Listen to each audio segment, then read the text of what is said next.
Live from New Delhi, you're watching DD India Live, India's voice to the world. I'm Ramesh Ramachandran. Coming up in the next 30 minutes.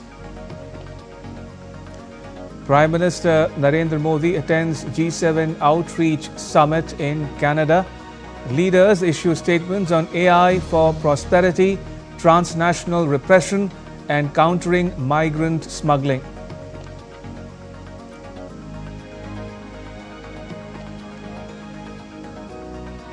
Prime Minister Modi meets other world leaders on the sidelines of the G7 summit, discusses strengthening of bilateral ties.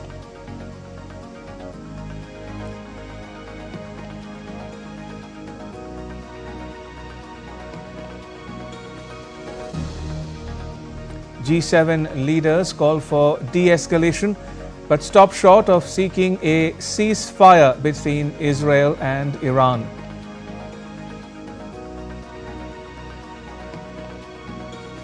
And Israel and Iran continue attacks on each other. US President Donald Trump convenes a meeting of his National Security Council.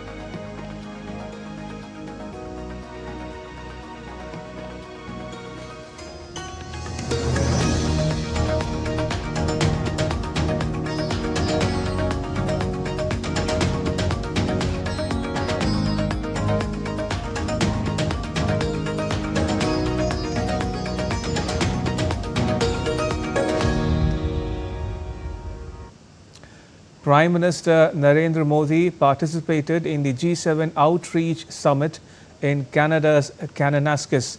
PM Modi held productive exchanges with G7 leaders on key global challenges and shared aspirations for a better planet. The other leaders from Australia, Brazil, Mexico, South Africa, South Korea, Ukraine, and heads of international organizations such as the United Nations and the World Bank convened for a collective commitment to addressing global challenges and promoting common values.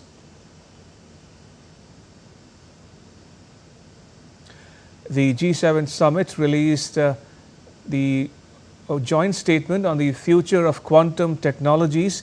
It recognizes that quantum technologies have the potential to bring significant and transformative benefits to societies worldwide and will require international collaboration. The member countries committed themselves to promoting public and private investments in quantum science and technology, promote the development and adoption of beneficial applications of quantum technologies, supporting opportunities for all stakeholders to meaningfully participate, supporting initiatives, exchanging best practices, and promoting workforce development policies for all, supporting an open and fair market environment and trusted ecosystem, promoting trust in quantum technologies through public and international dialogues, increasing the understanding of risks associated with quantum technologies across different sectors, intensifying collaboration between trusted national measurement institutes, and lastly, to collaborate through a G7 joint working group on quantum technologies. The leaders attending the G7 summit agreed on the subject of AI for prosperity. The statement readouts as follows. The leaders of the G7 recognize the potential of a human-centric approach to artificial intelligence. Canada, as G7 presidency, is launching the G7 Gov AI Grand Challenge and will host a series of rapid solution labs to develop innovative and scalable solutions to the barriers we face in adopting AI in the public sector. Promote economic prosperity by supporting SMEs to adopt and develop AI that respects personal information and strengthens their readiness, efficiency, productivity, and competitiveness. The adopted roadmap outlines the shared vision and practical steps to help SMEs move from uncertainty to opportunity, to shift from being AI aware to being AI powered. Nations committed themselves to accelerating AI readiness and competitiveness, develop an AI adoption blueprint, expand G7 talent exchanges, unlock AI opportunity through trust building. The leaders of the G7 reaffirmed their commitment to preventing and countering migrant smuggling through the G7 coalition to prevent and counter the smuggling of migrants and the 2024 G7 action plan to prevent and counter the smuggling of migrants. The leaders are determined to enhance border management and enforcement and dismantle the transnational organized crime groups profiting from both migrant smuggling and human trafficking. To counter the issue, G7 action plan adopted this year, which includes a follow the money approach, boost prevention with countries of origin and transit, collaborate with social media companies and engage with transport operators to prevent the facilitation of irregular migration. And Prime Minister Modi met Canada's Prime Minister Mark Carney on the sidelines of the G7 summit in Kananaskis. PM Modi complimented Carney and the Canadian government for successfully hosting the G7 summit. Both leaders held discussions on a wide range of issues. In a joint remark, PM Modi said India has kept the foundation in G20 for global good and it should be taken forward at G7 too. He said India and Canada are connected by a strong belief in democracy, freedom and rule of law. And both leaders look forward to working closely to add momentum to the India-Canada friendship in areas such as trade, energy, space, clean energy, critical minerals, fertilizers and more, offering immense potential in this regard. पिछले दिनों G20 summit की अध्यक्षता के रूप में भारत ने विश्व के लिए अनेक उपकारक ऐसे इनिशिएटिव लिए हैं। आज G7 के अंदर G20 में भारत ने जो मजबूत नींव रखी है उसको एक प्रकार से नए स्वरूप में G7 में उसके एग्जीक्यूशन की दिशा में ले जाने में एक बहुत बड़ा अवसर है और भारत इस अवसर का उपयोग ग्लोबल गुड के लिए करने के लिए हमेशा इच्छुक रहा है, आगे भी इच्छुक रहेगा। PM Modi says that India and Canada relations are very important in many ways. Many Canadian companies have investments in India.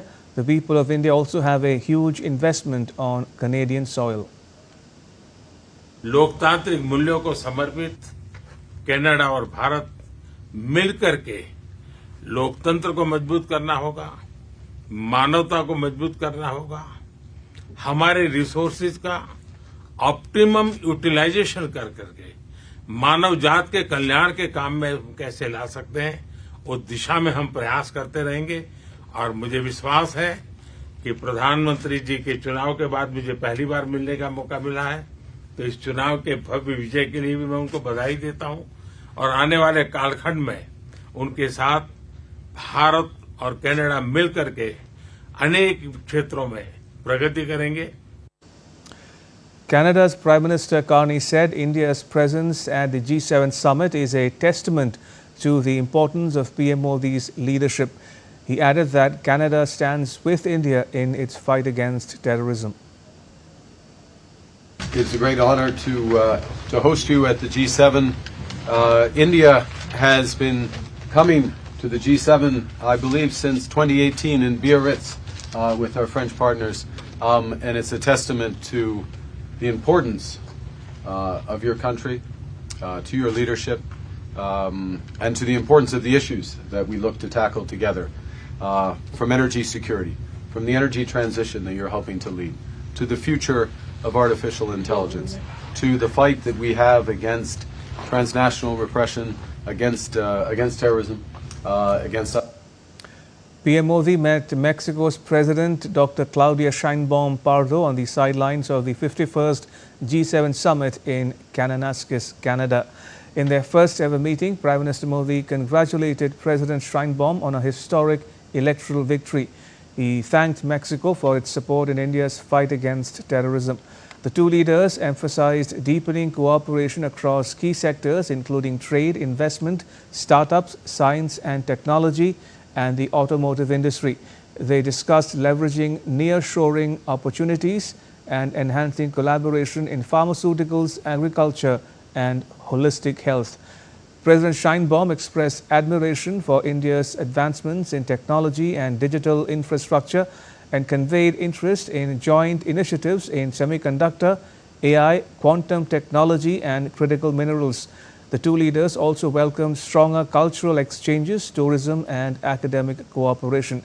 PM Modi recalled his 2016 visit to Mexico and invited President Sheinbaum to visit India. They concluded with a shared commitment to amplify the voice of the Global South and work together on global and regional challenges. Commemorating steadfast 25 years of strategic partnership, Prime Minister Modi met Germany's Chancellor Friedrich Merz. Both leaders discussed ways to strengthen bilateral cooperation in key areas such as trade and investment, defense and security, green and sustainable development partnership, green energy, technology, innovation, education and mobility. They also exchanged views on regional and international developments. PM Modi thanked Chancellor Merz for Germany's strong solidarity and support to India in the fight against terrorism.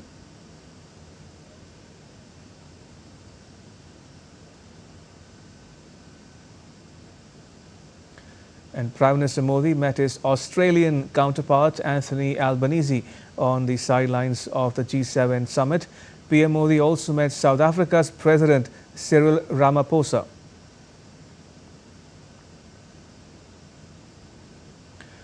PM Modi also had a meeting with South Korea's President Lee Jae-myung.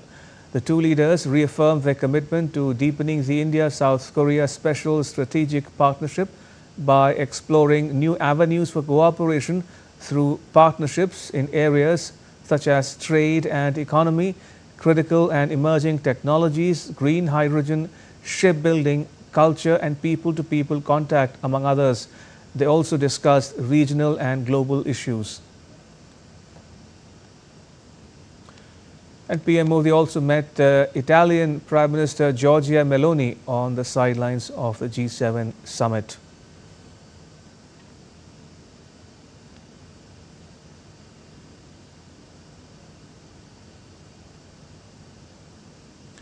He also met his Japanese counterpart Ishiba Shigeru during the G7 summit in Canada. India and Japan remained committed to further deepening bilateral ties across various sectors. On the sidelines of the summit, PM Modi also met with UK Prime Minister Keir Starmer.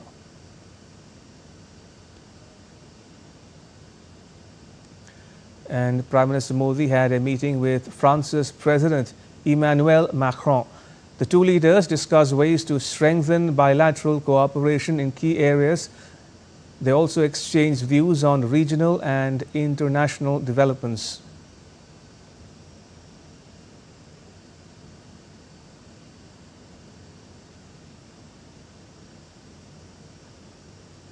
Now, France will host the next G7 summit at the Alpine spa resort town of Evian-les-Bains in 2026, French President Emmanuel Macron said on Tuesday.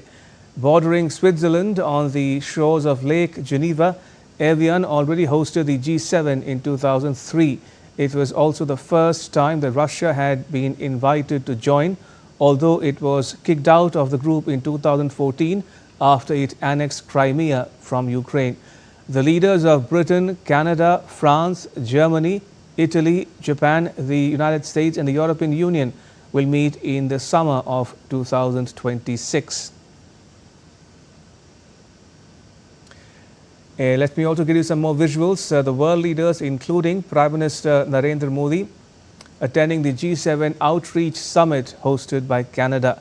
Discussions with outreach partners focused on the future of energy security, including diversification, technology, infrastructure and investment to ensure access and affordability in a changing world.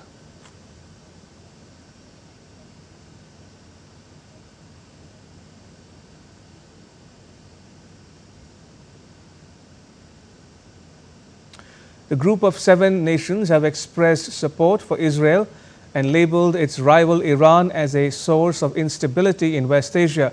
In a statement issued late on Monday, the leaders called for peace and stability in the region. The joint statement, backed by Trump and released by Canada, urged that the resolution of the Iranian crisis leads to a broader de-escalation of hostilities in West Asia, including a ceasefire in Gaza. The statement also said that Israel has a right to defend itself and stressed the importance of the protection of civilians as the growing attacks kill civilians on both sides. Britain, Canada, France, Germany, Italy, Japan and the United States also said their conviction is that Iran can never have a nuclear weapon. Israel's military has said it has struck Iran deep, hitting its nuclear, ballistic and command capabilities. It launched at least 2 waves of strikes targeting missile and drone sites in western Iran. Multiple series of loud explosions were heard across Tehran over the course of the day, while Iranian media reported blasts in Isfahan, which hosts nuclear facilities. Israel said it intercepted most of a barrage of missiles fired from Iran after air raid sirens sounded in Tel Aviv and northern parts of the country.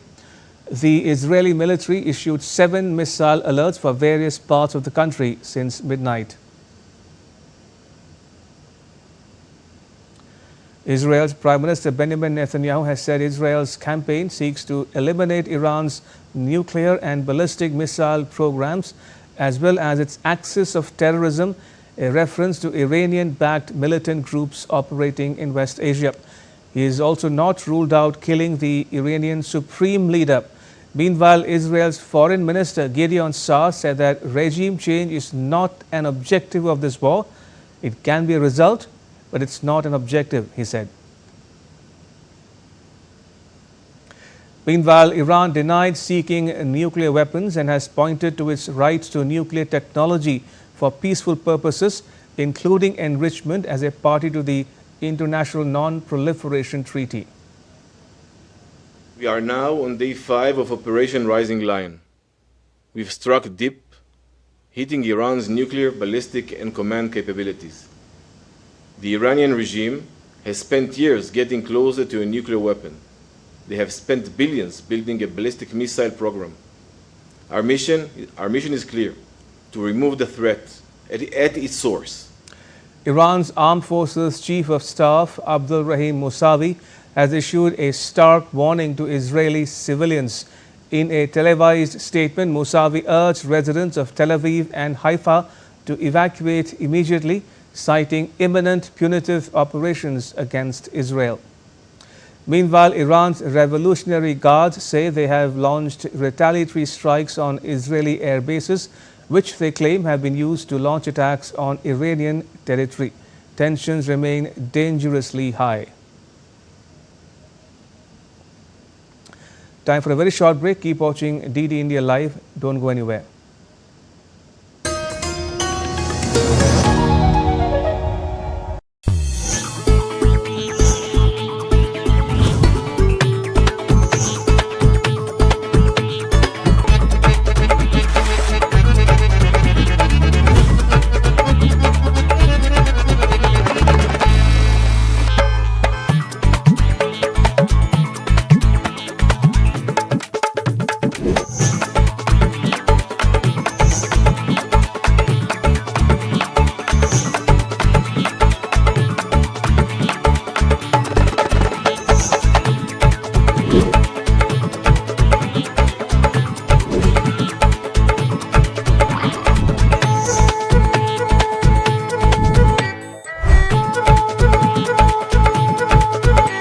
Welcome to Jaipur.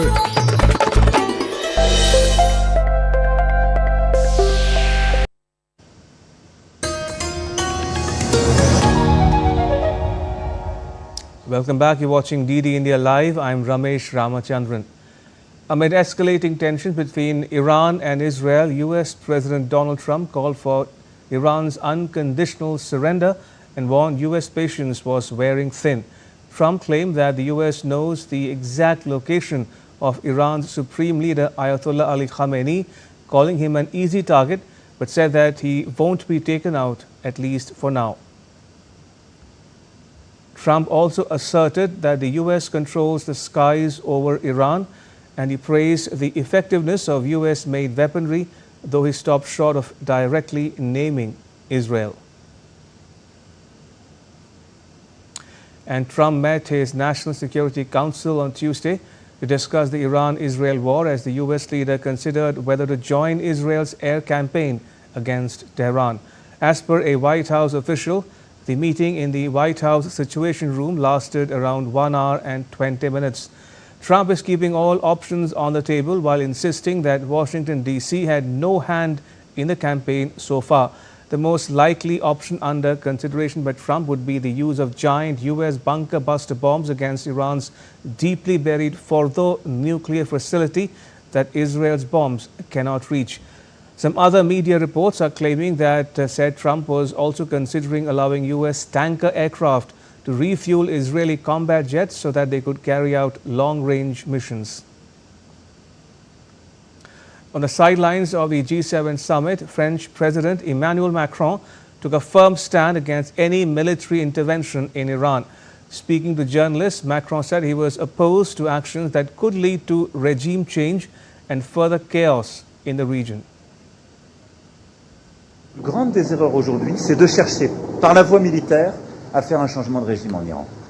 Parce que ce sera là le chaos. Et donc, la responsabilité qui est la nôtre, c'est de reprendre au plus vite des discussions pour permettre justement de redonner un cadre à la question nucléaire et à la question balistique. C'est constamment ce que la France fait depuis 10 ans.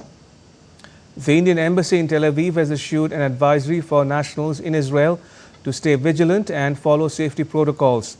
In the advisory, it is said that Indians intending to leave should use land crossings and register with the embassy for assistance. The Embassy of India has also activated its helpline numbers 24/7 to provide assistance to Indian nationals. Those needing help or information can call on the following numbers: +972 54 75 20711 or +972 54 327 8392. They could also email at cons1.telaviv@mea.gov.in. In addition, the Indian nationals who remain in Israel and have not yet registered with the embassy have been strongly urged to do so immediately via the registration portal. The portal is called indembassyisrael.gov.in/Indian_national_reg. Meanwhile, Ukraine on Tuesday slammed the lack of an adequate reaction from the world to Russia's strikes on its soil after an attack on Kyiv killed at least 16 people. The European Commission has proposed the EU ban all Russian gas and liquefied natural gas imports by the end of 2027, with a ban on short-term contracts starting next year. The UK too announced further sanctions against Russia. This is a report. As the Russia-Ukraine conflict drags on, the Kremlin on Tuesday said that there was no understanding of when the next direct negotiations with Kyiv would take place, adding Russia had fulfilled all its obligations agreed to in previous talks held in Istanbul on June 2. The Kremlin also made it clear that Russia would assess the possible time frame for continuing negotiations in the coming days. Amid all this, Russia fired scores of missiles and drones at Kyiv on Tuesday. Ukrainian President Volodymyr Zelensky alleged that at least 16 people were killed in what he thought was one of the most horrific attacks on the capital. According to Zelensky, Russia sent more than 440 drones and 32 missiles at Ukraine. The strike was one of the deadliest on Kyiv since Russia launched its full-scale attack in February 2022. Ukraine also slammed the lack of adequate response and condemnation from the world to Russia's deadly strikes on its soil. Meanwhile, as search operations continued at a missile strike site in Kyiv, Representatives of 62 foreign diplomatic missions visited the spot. Also, Britain on Tuesday announced further sanctions against Russia. The latest sanctions targeted 4 individuals, 6 entities and 20 ships, including oil tankers, marine-related companies and suppliers of goods to Russia, particularly electronics. As negotiations between Kyiv and Moscow have failed, Secretary of Russia's Security Council and a former defense minister, Sergei Shoigu, held talks with North Korean leader Kim Jong-un for the second time in 2 weeks on Tuesday on special instructions from President Vladimir Putin. Shoigu previously visited Pyongyang and met Kim on March 21 and June 4 as Moscow and Pyongyang came close in the face of a situation which both nations termed as hostile West. Bureau Report, DD India.